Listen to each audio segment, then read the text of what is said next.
রংপুরের যানজট দিন দিন বেড়েই চলেছে, এতে চরম ভোগান্তিতে পড়তে হচ্ছে সাধারণ মানুষকে।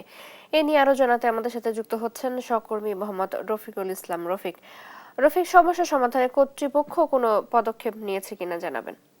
চৈতি, আপনি ঠিকই বলছেন। আর কয়দিন পরেই তো পবিত্র ঈদ উল ফিতর। এই উপলক্ষে মানুষজন কিন্তু ঘর থেকে বেরিয়েছে কেনাকাটা করার জন্য। আমরা দেখেছি যে এই ঈদকে ঘিরে মানুষ যে ঘর থেকে বেরিয়েছে, পুরো শহর জুড়ে কিন্তু যানজটের যে পরিস্থিতি তা ভয়াবহ আকার ধারণ করেছে। আমি আজকে একটি নতুন দৃশ্য দেখানোর চেষ্টা করছি। এটি হচ্ছে রংপুরের জীবন বীমা মোড় এলাকার দৃশ্য। আজকের দৃশ্যটি একেবারেই ভিন্ন, কারণ হচ্ছে যে রংপুরের যে প্রবেশদ্বার রয়েছে, চারটি প্রবেশদ্বার, সেই প্রবেশদ্বারে নতুন ট্রাফিক ব্যবস্থা চালু করা হয়েছে আজ থেকে।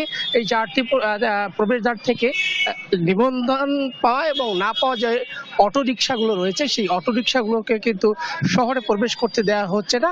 অন্য কোনো রুট দিয়েই সেগুলো শহরের বাইরের পাঠিয়ে দেওয়া হচ্ছে। শুধুমাত্র রিক্সা বা পায়ে চালিত রিক্সা বা চার্জার রিক্সা সেগুলো কিন্তু প্রবেশ করতে দেওয়া হচ্ছে।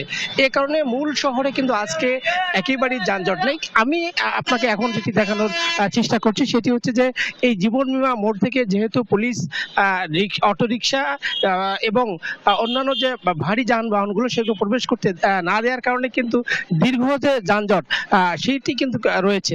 কেন এমনটা হয়েছে এ নিয়ে আমি কথা বলেছি রংপুর মহানগর পুলিশ কমিশনার জনাব মজিদ আলীর সঙ্গে। তিনি বলেছেন এই ঈদকে ঘিরে মানুষ যাতে স্বাচ্ছন্দ্যভাবে এবং নির্বিঘ্নে কেনাকাটা করতে পারে, সে কারণে নতুন ট্রাফিক ব্যবস্থা চালু করা হয়েছে।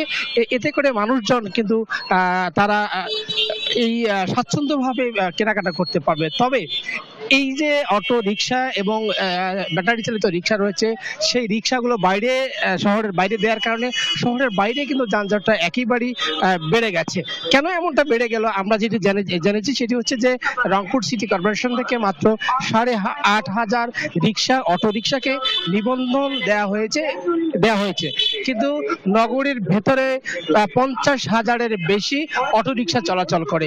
এগুলো রংপুর শহরের তো আছেই, শহরের বাইরে যে উপজেলাগুলো রয়েছে সেই উপজেলাগুলোতে থেকেই প্রতিদিনে এই অটোগুলো শহরে প্রবেশ করছে। যে কারণে রংপুর শহরে এখন উৎপাতের নগরী হয়েছে এই অটো রিক্সা। বিভিন্ন সময় প্রশাসন, স্থানীয় প্রশাসন, পুলিশ প্রশাসন, সিটি কর্পোরেশন এগুলো আটক করে আইনের আওতায় আনার চেষ্টা করছে, কিন্তু কোনোভাবেই সেটি হচ্ছে না।